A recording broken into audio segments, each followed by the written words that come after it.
This week, the debate over U.S. foreign aid.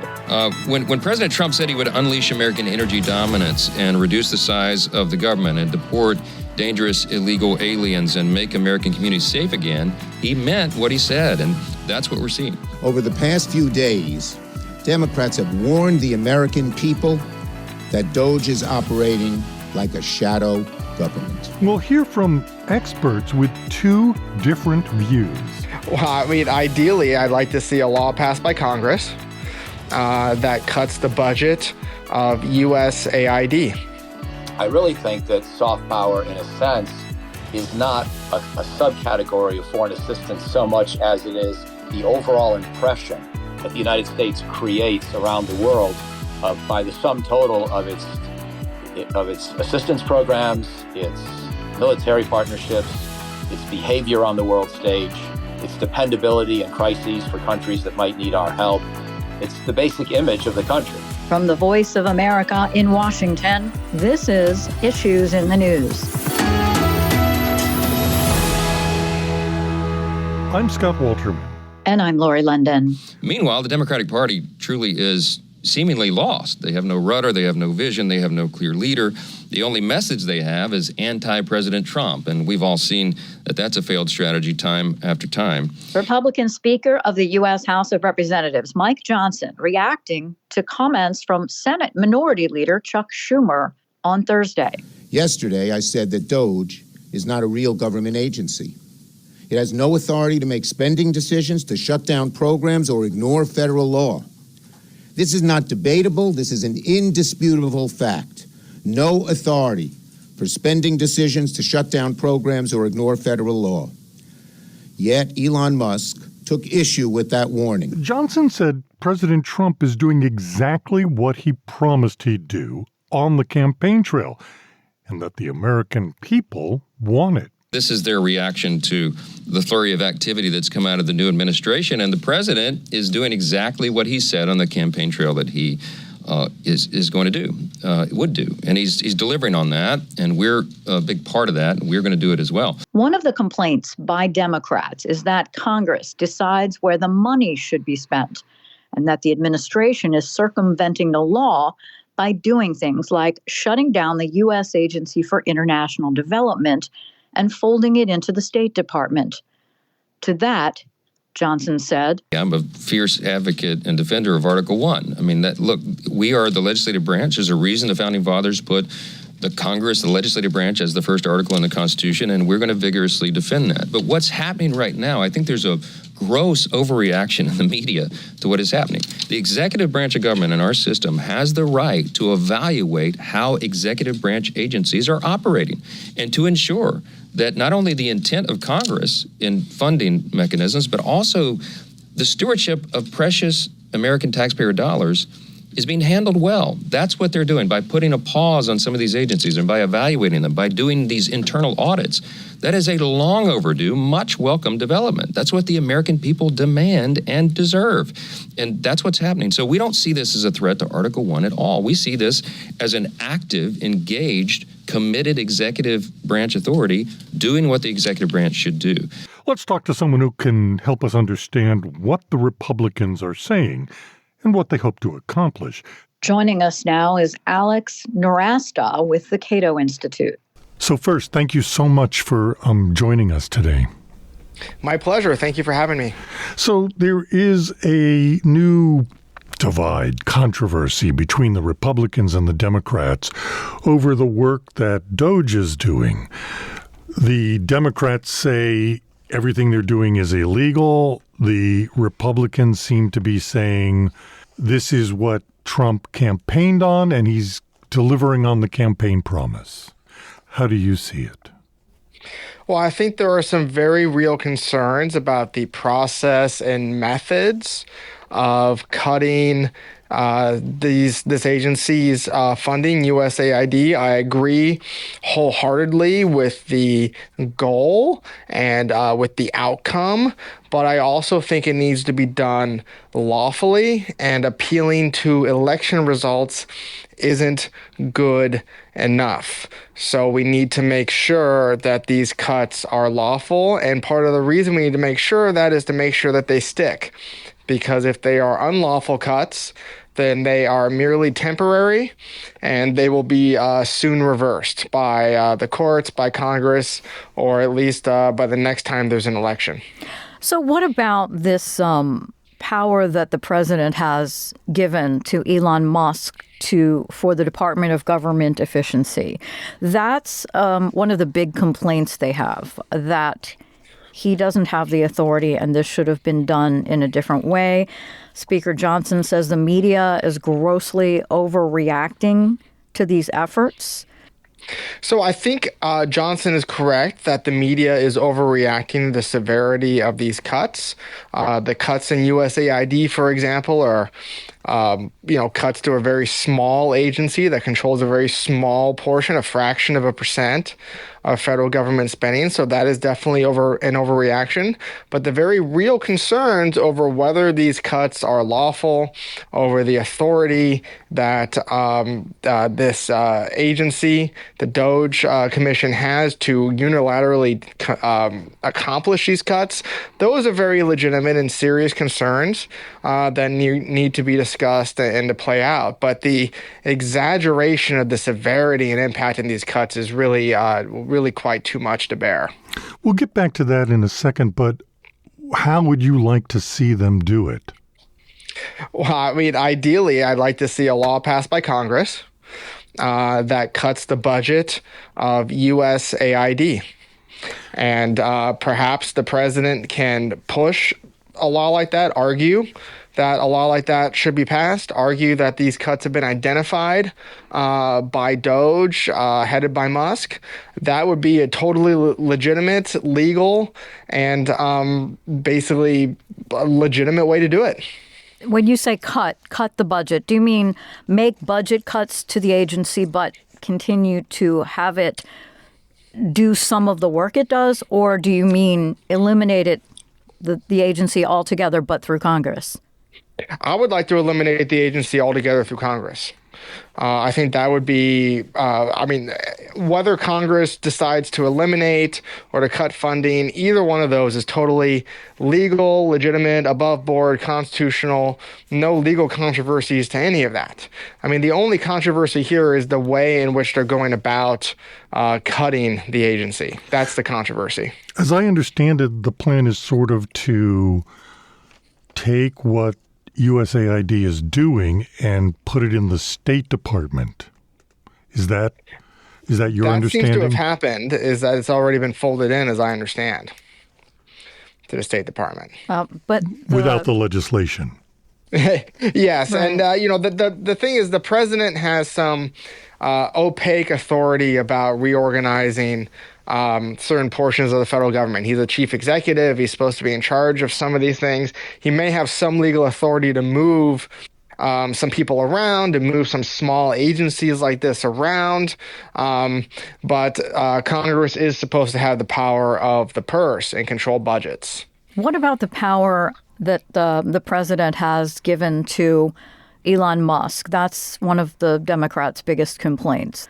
Yeah, I mean, the agency that DOGE took over, this USDS, this former digital service, is supposed to have some of these powers. There are legitimate concerns over whether this is legal. I mean, unfortunately, the law is very complicated in this area about who gets to be in charge of these agencies, who appoints the heads, who are they responsible to, who do they answer to, who checks them. Those are all legitimate questions. This type of thing has not been done before, but there is a real concern about the legality, and I think the courts will step in at some point in the very near future to sort this out. So what is the view on what USAID's mission was, that of exercising soft power? Yeah, so a lot of people do think a lot of what it was doing is good. There's disagreement about that. If the money is just transferred into the State Department, and then the State Department has more control over how that money is spent, then it's not really a budget cut, and Doge is not really accomplishing its goals. I mean, we have to remember that Elon Musk talked about cutting between $1 and $2 trillion of spending, and you're not going to find that, of course, in USAID. Well, of course, they said the employees are all being put on administrative leave by the end of the week. But I think, if I'm not mistaken, when federal employees are put on administrative leave, they get paid and they don't work. That's what I understand as well.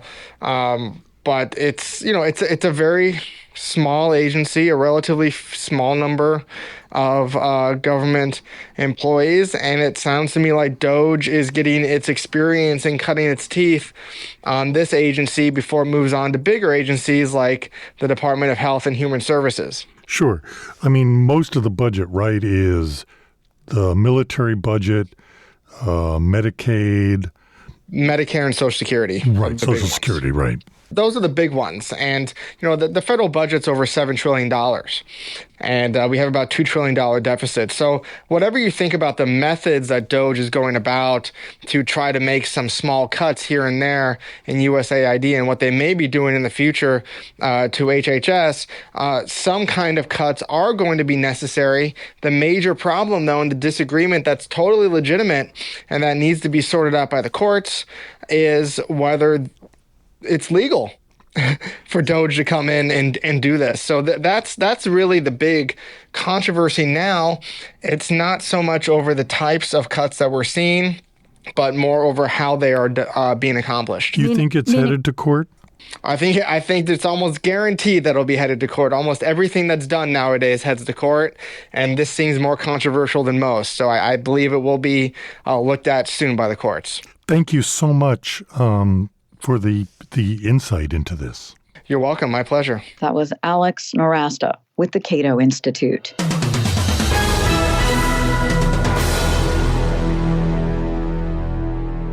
You're listening to Issues in the News. I'm Scott Walterman. And I'm Lori London. Today, I'll sign a waiver of our programs, our foreign aid programs that work in conjunction with our partners here that have been successful, so those successes can continue. And we're going to look for opportunities to expand upon those programs by making available new technologies that will allow them to even be more effective in stopping these drugs. This is an example of the kinds of programs that make America safer and stronger. U.S. Secretary of State Marco Rubio, he was in the Dominican Republic talking about funding a foreign aid program that the Trump administration thinks puts America first. That's the new overall policy driving U.S. diplomacy. We just heard from someone who told us he thinks all aid that flowed through USAID should be cut and not transferred to the State Department. Now let's hear from someone who believes the opposite. He thinks giving aid to people is one of the things that makes the United States the United States. Michael O'Hanlon is a senior fellow with the 21st Century Defense Initiative and director of research for the Foreign Policy Program at the Brookings Institution. Thank you very much for taking the time to talk to us. My pleasure.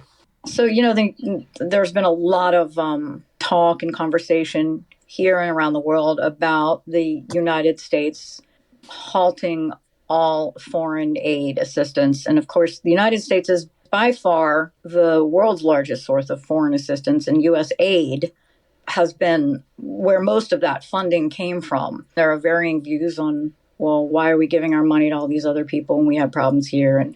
But there's a thing called soft power diplomacy. And I wonder if you could just start with explaining to us what that is and why U.S. aid in particular and foreign aid plays a role in that. Sure. I think it is correct to subdivide assistance into different categories. And you can talk about this soft power, if you will, as one of those categories. But it's worth first sort of delineating the other categories as well. And one of them is humanitarian aid, where you're trying to keep people alive, whether it's President George W. Bush's PEPFAR program for people with AIDS, whether it's children with childhood diseases that have often historically killed them, or mothers in childbirth who have died of the childbirth process, and trying to help them with basic medical care and clean instruments, and to avoid infection. These are just some basic things we've been doing for decades, really in the name of humanitarianism. And I would hope that a president who, has made a strong appeal to religious communities as part of his campaigning would recognize the ethical importance of those programs, even though they may not give us any soft or hard power per se, but just be the right thing to do. So there's humanitarian aid. Of course, that also includes emergency aid for famines or for earthquake survivors or what have you. And then there are programs that are designed to foster economic development by helping countries build infrastructure or institutions or reform their laws to make it easier to own property, to encourage business formation. And that's a whole category of assistance that's usually, the world has usually struggled to make those kinds of programs effective, but we have gotten better over the years. And it's always worth an occasional new debate on whether there's a better way to do it. And so a lot of us who may oppose the cutoff of aid that President Trump's instituted would acknowledge the value of fresh new debates on development assistance from time to time. And then a third category is probably more in the realm of hard power than soft power, and that is basically security assistance to our allies, some of whom we're just helping them defend themselves, but others of whom we consider that what they've done to defend themselves to be helpful for our own security. And for example, when Ukraine fends off Vladimir Putin, it makes it harder for Russia to threaten Western Europe and NATO countries. And so, that kind of foreign assistance, I would put in the category of hard power, not soft power. And then finally, the soft power part, what exactly does that mean? Part of it is you want the world to think of us as reliable, trustworthy, and generous in spirit. And so all those other categories of aid can, even though their main purpose is other than soft power, they can contribute to soft power. But on top of that, there are programs that are explicitly designed to enhance our political standing around the world or to help our friends, in a more selective way. And that could be various kinds of, international broadcasting. It could be support for countries that are close American friends, whether some development program or humanitarian need justifies it or not, just because we want to see those countries do better and we believe in them and they believe in us. But I really think that soft power, in a sense, is not a subcategory of foreign assistance so much as it is the overall impression that the United States creates around the world by the sum total of its assistance programs, its military partnerships, its behavior on the world stage, its dependability in crises for countries that might need our help. It's the basic image of the country. And again, there aren't really line items on the foreign assistance budget that are usually called soft power. There may be a few, but there aren't that many. It's more the sum total of everything we do. And so when you start to jeopardize that, countries start to say, what's the real difference between Russia and the United States anyway, if they're both equally cynical about how they use their power around the world. And the United States is now arbitrarily cutting off aid programs that are meant to keep people alive. That's going to change our image of the country and its basic motivations, its basic dependability as a friend. And so it's in that sense that I would define soft power. And to be fair, there is in some of the things that we do in this regard a self-interest. If you can stop Ebola in Africa, it doesn't come to the United States. Right. But that having been said, there are things that the Republicans have in their talking points a series of things that are highly questionable about that USAID was funding.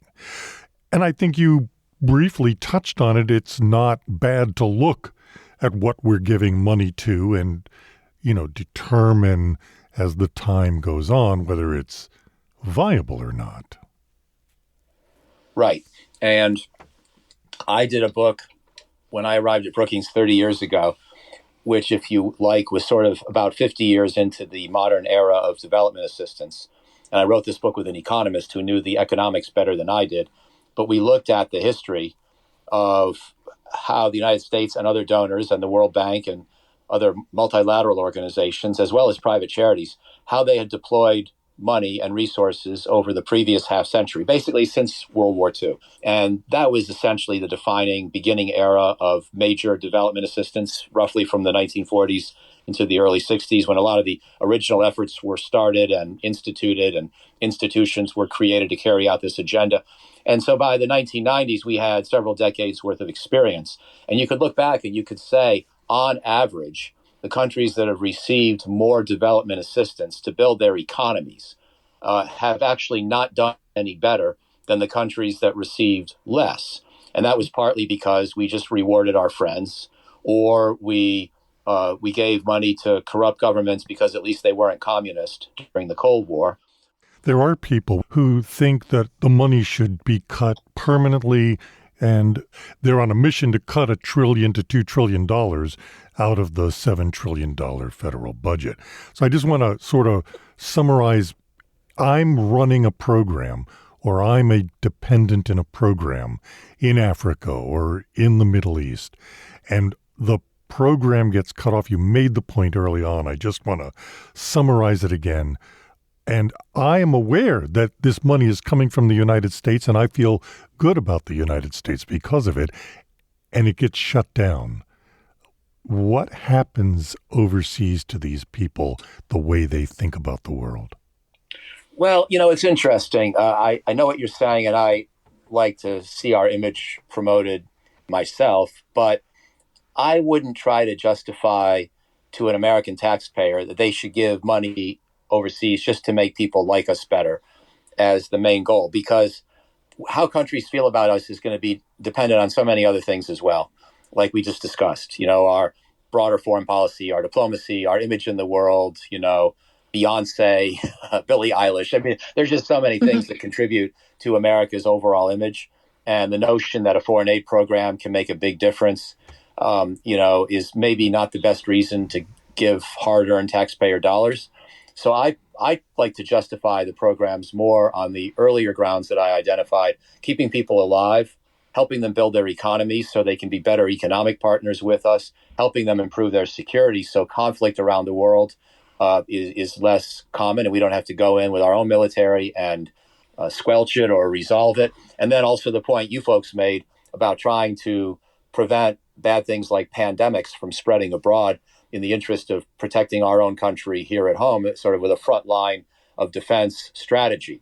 And all those things together, if you think in those, frankly, more selfish terms, many of those goals, except the first that I identified, are largely selfish, then I think the soft power follows. But I don't tend to go, as a supporter of foreign aid, but who's talked to a lot of skeptics of foreign aid, and a lot of taxpayers who have worked hard to make their income and sort of resent every dollar they have to give to Washington. I don't tend to lead with the argument about buying friends, because, again, it's so fickle anyway, and it may not be a lofty enough goal to justify people having to empty their own wallets. But first of all, the amount of foreign aid we give, of course, is tiny. You're talking about saving $1 trillion out of a $7 trillion budget. And of course, all of foreign aid together is in the ballpark of $50 billion a year. So we're talking about 5% of that $1 trillion goal. And even if you eliminated every single dime, including the dimes that go to Israel and other friends of the United States that even Trump supporters typically don't want to abandon. So it's a modest amount of money. And for that modest amount of money, we keep a lot of people alive. We help countries improve their economies. We help countries improve their security. We identify and stymie things like pandemic disease early and nip them in the bud. And then, as a fringe benefit of all that, we tend to find that people often like us better and see our soft power as even more impressive. But I would make that last argument a derivative or consequence of the others and focus on those. Thank you so much for taking the time to explain all of this to us. Really helpful. Thank you. Thank you. Nice talking with you both. Michael O'Hanlon, a senior fellow with the 21st Century Defense Initiative and Director of Research for the Foreign Policy Program at the Brookings Institution. And that's all the time we have this week. On behalf of all of us here at VOA, thanks so much for listening. And during the week, you can get more news from our podcast, The Issue. It's posted on our website, voanews.com, or wherever you get your podcast from. Join us next week for more issues in the news. Until then, I'm Lori London. And I'm Scott Walter.